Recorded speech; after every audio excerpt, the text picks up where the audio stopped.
ചൈനയുടെയും പാകിസ്ഥാന്റെയും ഒക്കെ ഭീഷണി ഇന്ത്യൻ മഹാസമുദ്രത്തിൽ വർദ്ധിച്ചു വരുന്നു. ഈ സാഹചര്യത്തിലാണ് പുതിയ തന്ത്രങ്ങൾ ഒരുക്കി ഇന്ത്യ പ്രതിരോധം തീർക്കുന്നത്. രാജ്യത്തിനും സുഹൃത്തുക്കളായ അയൽരാജ്യങ്ങൾക്കും കാവലായി ഇന്ത്യക്ക് ചുറ്റും കടലിൽ രഹസ്യ ആണവ അന്തർവാഹിനി കേന്ദ്രങ്ങൾ നിർമ്മിക്കുകയാണ് ഇന്ത്യ. അടുത്തിടെ ഒരു ഉപഗ്രഹ ചിത്രം പുറത്തു വന്നിരുന്നു. ഇതനുസരിച്ച് ഇന്ത്യയുടെ അടുത്ത ആണവ അന്തർവാഹിനി കേന്ദ്രം നിർമ്മിക്കുന്നത് കൊച്ചി തുറമുഖത്തിന് സമീപത്താണെന്നാണ് വിവരം. ശത്രുവിന്റെ കണ്ണിൽപ്പെടാതെ 25ഓളം ആണവ അന്തർവാഹിനികൾ ഇവിടെ സൂക്ഷിക്കാനാവുമെന്നാണ് റിപ്പോർട്ട്.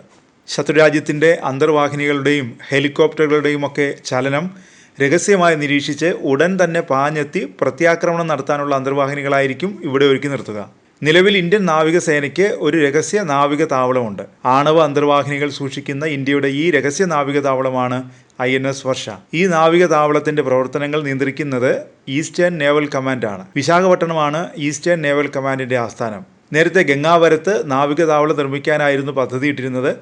എന്നാൽ പിന്നീട് വിശാഖപട്ടണത്തിൽ നിന്ന് 50 കിലോമീറ്റർ അകലെയുള്ള റാംബിയിലേക്ക് മാറ്റുകയായിരുന്നു. വിശാഖപട്ടണം തുറമുഖം സന്ദർശിക്കുന്ന ഇന്ത്യൻ നാവികസേനയുടെയും ഷിപ്പിംഗ് മന്ത്രാലയത്തിൻ്റെയും കപ്പലുകൾ നിരവധിയാണ്. എല്ലാ കപ്പലുകളും വിശാഖപട്ടണത്തിൽ നങ്കൂരമിടാനുള്ള ഇടമില്ല. 2006-ൽ 15 യുദ്ധക്കപ്പലുകളാണ് INS വർഷ നാവിക താവളത്തിൽ നിലയുറപ്പിച്ചിരുന്നത്. എന്നാൽ നിലവിൽ 46ആയി എണ്ണം ഉയർന്നു.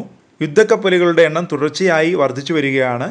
അതേസമയം കുറഞ്ഞത് 8 മുതൽ 12 വരെ എണ്ണ അന്തർവാഹിനികളും INS വർഷ നാവിക കേന്ദ്രത്തിൽ പാർക്ക് ചെയ്യാൻ കഴിയും. INS വർഷ നിർമ്മിക്കുന്നത് വർഷ പ്രോജക്റ്റിന് കീഴിലാണ്. ഈ വർഷം ഇതിൻ്റെ നിർമ്മാണം പൂർത്തിയാക്കും. 2018-ൽ പ്രധാനമന്ത്രി നരേന്ദ്രമോദിയാണ് നാവികതാവളം നിർമ്മിക്കാനുള്ള അനുമതി നൽകിയത്. അന്നു മുതൽ മുടക്കമില്ലാതെ നിർമ്മാണ ജോലികൾ അതിവേഗം പുരോഗമിക്കുകയാണ്. ഇത് പൂർത്തിയാകുന്നതോടെ രാജ്യത്തിൻ്റെ നാവിക ശക്തി വർദ്ധിക്കുമെന്നാണ് കരുതുന്നത്. ആന്ധ്രാപ്രദേശിലെ അനകപ്പള്ളി ജില്ലയിലാണ് റാംബിലി നേവൽ ബേസ് സ്ഥിതി ചെയ്യുന്നത്. കിഴക്ക് പടിഞ്ഞാറ് തീരങ്ങൾ ഇന്ത്യൻ നാവികസേനയ്ക്ക് സംരക്ഷണ വലയം തീർക്കാൻ കഴിയുന്ന രീതിയിലാണ് ഇതിൻ്റെ സ്ഥാനം. നേവൽ ബേസ് നിർമ്മാണത്തിൻ്റെ ആദ്യഘട്ടത്തിൽ തന്നെ ഡസൻ കണക്കിന് തുരങ്കങ്ങൾ നിർമ്മിച്ചു കഴിഞ്ഞു. ആണവോർജ്ജ ശേഷിയുള്ള 8 മുതൽ 12 വരെ ബാലിസ്റ്റിക് അന്തർവാഹിനികളും ആക്രമണ അന്തർവാഹിനികളും ഈ തുരങ്കത്തിനുള്ളിൽ സൂക്ഷിക്കും. ഭാഭ അറ്റോമിക് റിസർച്ച് സെൻറ്ററിന് സമീപമാണ് ഇത് സ്ഥിതി ചെയ്യുന്നത്. നേവൽ ബേസിന് അണ്ടർ വാട്ടർ ടണലുകൾ ഉണ്ടാകും. അതിനുള്ളിലായിരിക്കും അന്തർവാഹിനികൾ സൂക്ഷിക്കുന്നത്. അന്തർവാഹിനികൾ കൂടാതെ പലതരത്തിലുള്ള നാവിക യുദ്ധക്കപ്പലുകളും ഇവിടെ നിലയുറപ്പിക്കും. നേവൽ ബേസിന് മുകളിലുള്ള ഭാഗം കുന്നുകളാണ്. അതിനു മുകളിൽ ഏകദേശം 670 ഹെക്ടറിൽ പരന്നു കിടക്കുന്ന കാടുമുണ്ട്. അതിനിടെയാണ് റഷ്യയിൽ നിന്ന് ആണവാക്രമണ ശേഷിയുള്ള അന്തർവാഹിനികൾ ഇന്ത്യ പാട്ടത്തിനെടുക്കുന്നുവെന്ന റിപ്പോർട്ട് പുറത്തു വരുന്നത്. $300 കോടി 10 വർഷത്തേക്ക് അന്തർവാഹിനി പാട്ടത്തിനെടുക്കുന്നത്. മാസങ്ങൾ നീണ്ട ചർച്ചയ്ക്കൊടുവിലാണ് ഇരു രാജ്യങ്ങളും കരാറിൽ ഒപ്പിട്ടത്.